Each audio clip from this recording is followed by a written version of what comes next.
This is big breaking news. Russia has just issued a nuclear warning, and they have just done a major test of one of their most deadly nuclear weapons that could create a, quote, radioactive tsunami. We are also getting drones over U.S. bases as well, too. Let's get into all the details here. You guys can see it says here that Putin just tested, quote, unstoppable water weapon that can, quote, cause radioactive tsunami.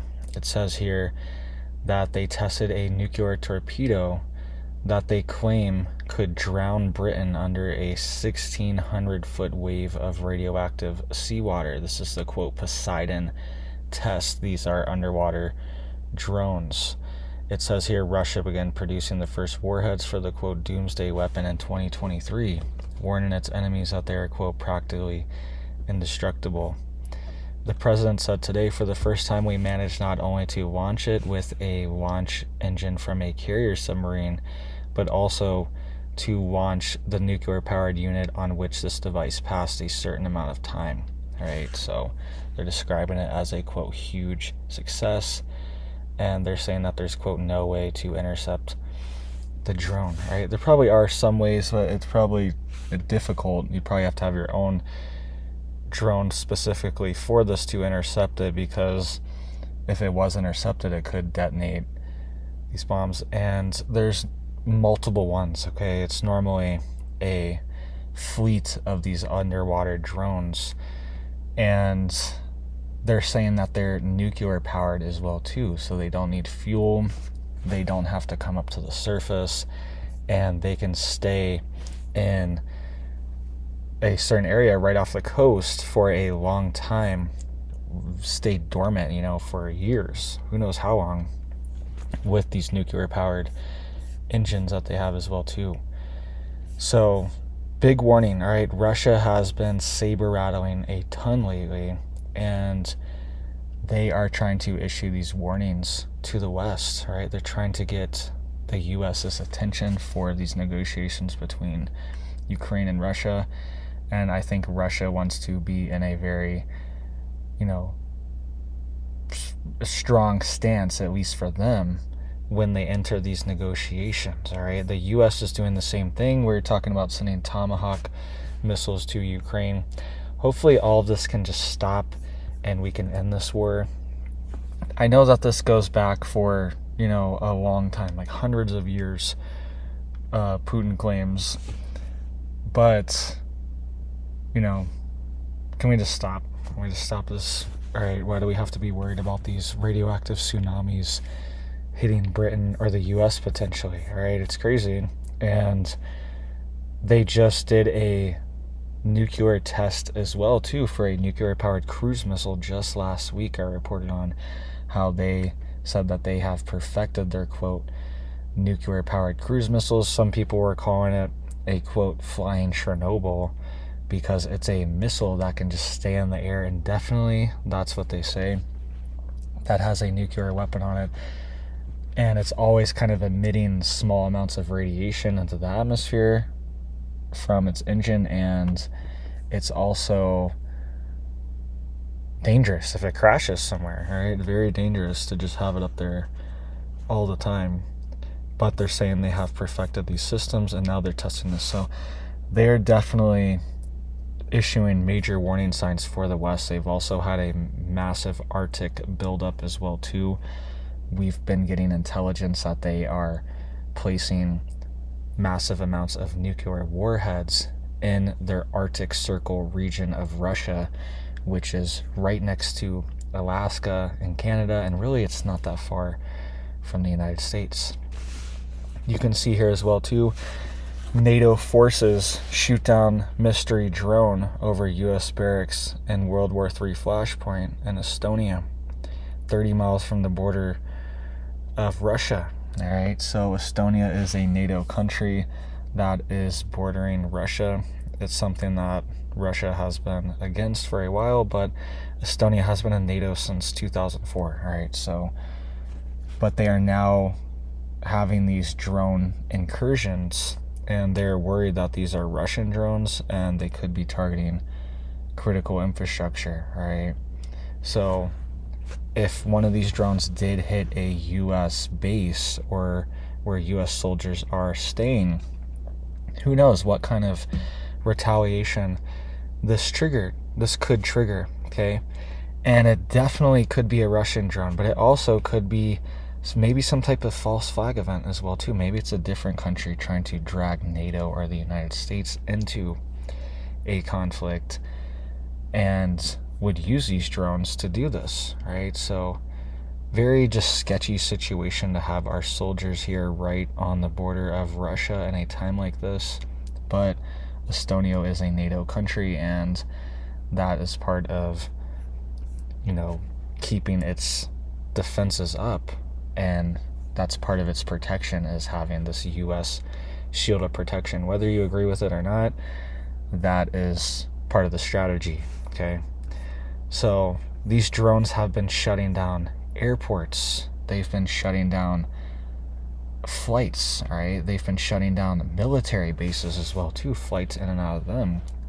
When they're spotted near these installations, I'm sure they had flight restrictions after this happened. You can see here it says spokesperson for the Estonian Defense Forces headquarters said, quote, allies detected drones flying in the immediate vicinity of the 2nd Infantry Brigade military base at 16:30 hours on 17 October, all right? And one of which was brought down with an anti-drone rifle.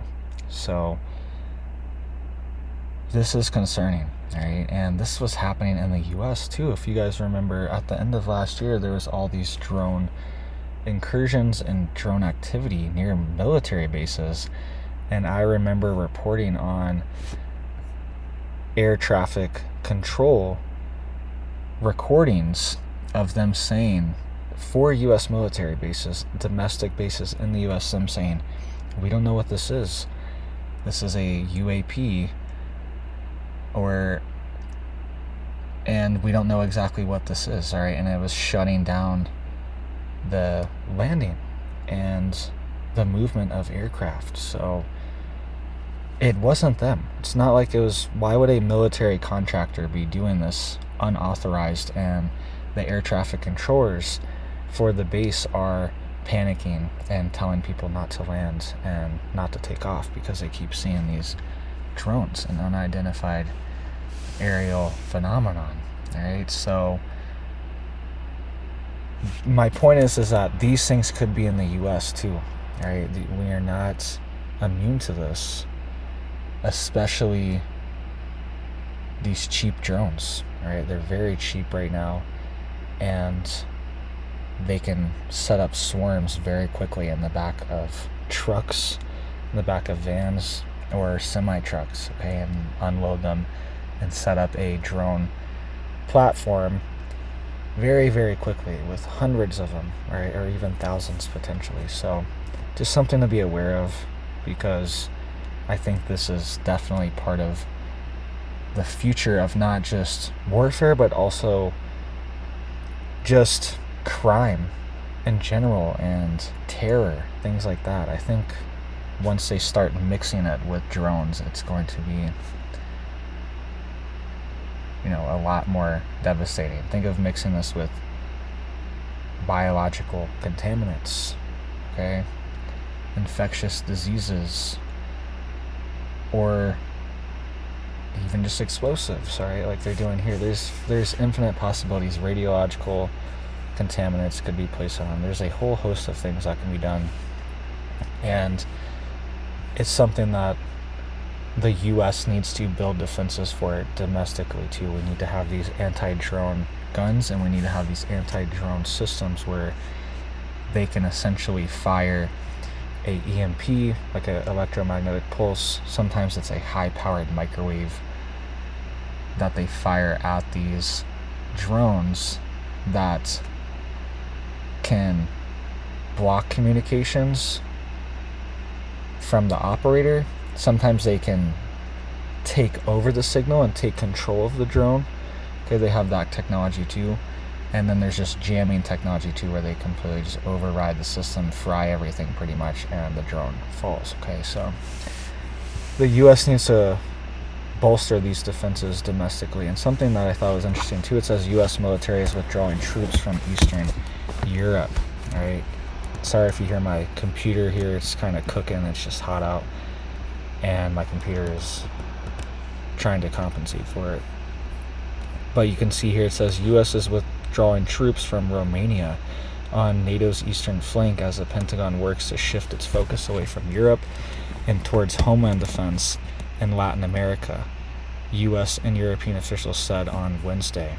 All right.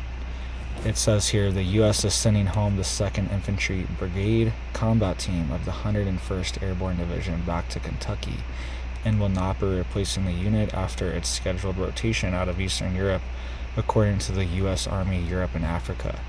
The redeployment comes as Eastern flank NATO countries have faced a spike in threats from Russia in recent weeks, including multiple drone incursions in Polish airspace and repeated violations of Lithuanian airspace.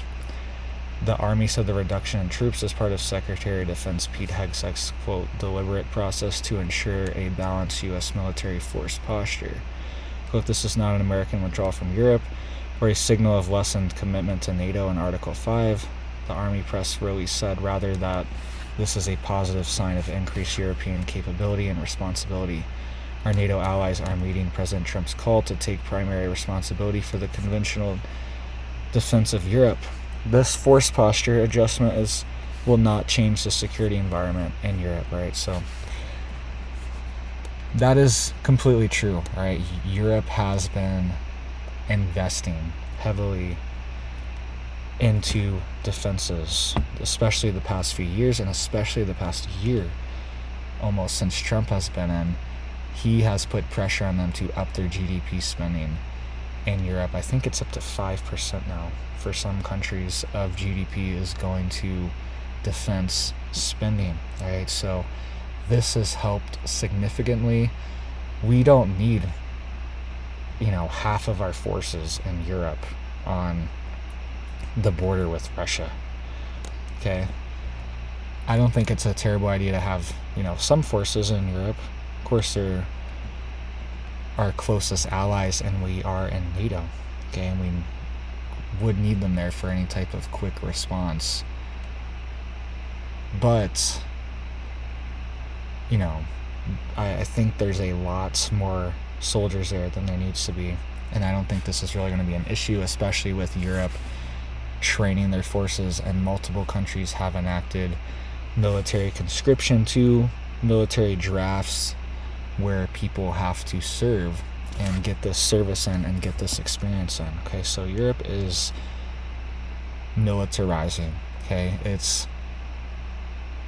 I think they're preparing for something big, potentially some type of big war, but at the same time, it's good just for their own independence as well, because the U.S. shouldn't have to be the military for, of most of Europe. Most of these European countries, they don't even use their military. They don't even really have a military that is at least capable of defending off, real threats. So they mostly depend on Europe or on the United States. Okay, not all of them, but a lot of NATO countries, they're kind of just there for the ride. Okay, they're kind of there for their strategic location, like Estonia. Okay, Estonia doesn't really offer much militarily as a benefit to the United States, but strategically, they're right on the border with Russia. Okay, so it's more of a strategic land mass than a military partnership, and the United States is the one providing all the military support. Okay, so hopefully this is a good thing. Hopefully it doesn't lead to World War III, though. Okay, this is also what happened in previous wars, is Europe became extremely militarized, and then we saw 2 world wars break out. Okay, so who knows?